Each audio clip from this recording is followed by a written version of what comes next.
नमस्कार मित्रों, मेरा नाम डॉक्टर नोवेश। आप सभी को मकर संक्रांति, लोहरी और पोंगल की हार्दिक शुभकामनाएं।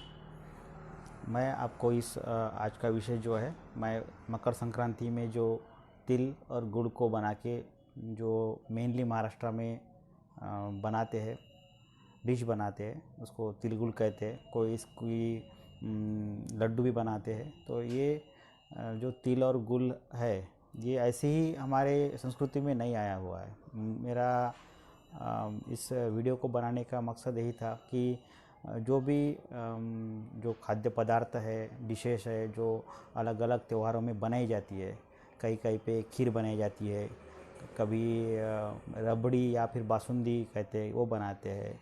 कोई जो त्यौहार रहता है उसमें जो शीरा जिसे कहते हैं वो बनाते हैं, या फिर कोई जो तिथि है उसमें फिर पूरन की पोली बनाते हैं। तो ये जो भी डिशेज हमारे संस्कृति में काफ़ी प्राचीन कालों से चलती आ रही है, ये ऐसे ही हमारे जो भी पदार्थ है या फिर डिशेज कहेंगे, विशेष जो बनाते हैं उस स्थिति में, उस त्योहारों पे, तो ये यूं ही नहीं आई है। इसका कुछ ना कुछ तो जो रेफरेंस जो है या फिर इसका कुछ उपयोगिता है, ये हमारे शरीर के लिए है।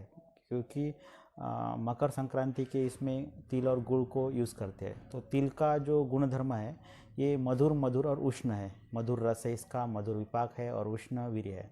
ये आयुर्वेद की टर्म्स है, विपाक और वीर्य। तो सीधा सीधा सा विषय है कि ये उष्ण गुणात्मक है ये, और मधुर इसका रस है।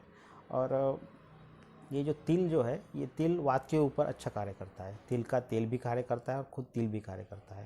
तो जो शरीर के ऊपर जो रूखापन आता है, ये जो हेमंत ऋतु चल रहा है इसके कारण में, तो ये रूखापन कम करने के लिए भी तिल का तेल आप अभ्यंग मीन्स मालिश के लिए भी यूज़ कर सकते हैं।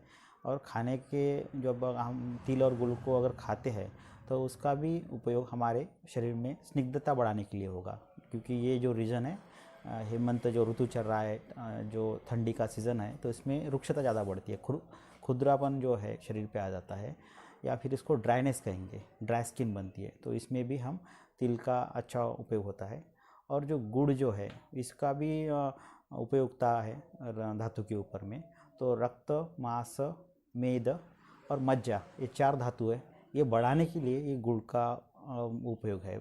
जो संहिता में कहे गए हैं, जो चरक संहिता में इसका वर्णन आया है, गुड़ का वर्णन आया है, तिल का वर्णन आया है।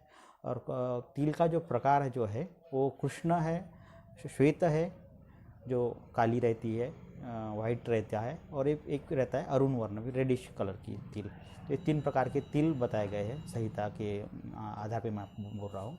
तो इसमें भी कृष्ण जो तिल रहता है, काले जो तिल रहते हैं, वो आहार के लिए उपयुक्तता बताई गई है कि इसको आपने ज़्यादातर यूज़ करना चाहिए तिल को। तो ये जो तिल और गुड़ है, ये हम खा रहे हैं, तो इसका मतलब है कि इसका कुछ ना कुछ तो उपयुक्तता हमारे स्वास्थ्य बने रहने के लिए, या फिर कुछ अगर कुछ डिसीज़ है उसको भी कम करने के लिए हम इसको ले सकते हैं।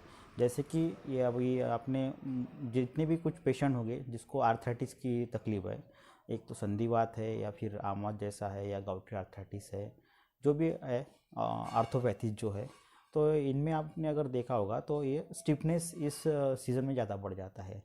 अकड़न ज़्यादा आना है गुर्गों के ऊपर या फिर जॉइंट्स के ऊपर, स्मॉल जॉइंट्स के ऊपर, जो मेनली रूमेटॉइड आर्थराइटिस में पाए जाते हैं। अकड़न आना, सूजन आना, या फिर दर्द करना। तो ये तिल अगर आप ले रहे हैं, स्निग्ध है इसका गुण जो है, तो इसमें जो रुक्षता बढ़ने के कारण में जो वात का गुण बढ़ जाता है। तो ये स्निग्धता अगर आप लेते रहते हैं, तिल और गुड़ को लेते रहते हैं, तो स्निग्धता वात को शमन करेगी, और जो आपका जो मस्कुलर स्टिफनेस है उसमें भी ये कार्य करेगा। तो ये आभ्यंतर प्रयोग भी आ जाता है इसका, तिल का, जो हम खाने के इसमें यूज़ कर रहे हैं। और बाह्य प्रयोग जो तिल का तेल लेते हैं, तो तिल के तेल को कुछ दवाई मिला के अगर उसको बनाया जाए, प्रिपरेशन बनाया जाए, तो इसका भी उपयोग जो है वो मालिश करने के लिए हो सकता है। तो मेरा जो ये टॉपिक लेने का विषय यही था कि जो भी डिशेस उस त्योहारों पे बनाई जाती है, उसका मीनिंग है कुछ ऐसा ही नहीं है कि बस तिल और गुड़ प्राचीन काल से बताया गया है तो बस हम ले रहे हैं उसको, बिना वो आँख जो है वो बंद करके हम ले रहे हैं इसको, ऐसा विषय नहीं है। हर एक का कुछ ना कुछ तो साइंटिफिक रीज़न है। उसी कारण से ये जो सालों से परंपरा चलती आ रही है, ये अभी भी चल रही है। तो आपको अगर ये वीडियो अच्छा लगा तो आप इसको ज़रूर लाइक करें, शेयर करें, सब्सक्राइब करें। और कुछ अगर आपको इसके लिए कुछ क्वेश्चनिंग होगी, कुछ आप डिस्क्रिप्शन में वो लिख सकते हैं, कुछ आपको पूछना होगा मेरे से। मेरा तो यही उद्देश्य है कि आपको सही जानकारी मिले, जो ऑथेंटिक है वो जानकारी आप तक पहुँचाऊँ मैं, और आप इसी तरह से मुझसे जुड़े रहे। जय हिंद, जय आयुर्वेद।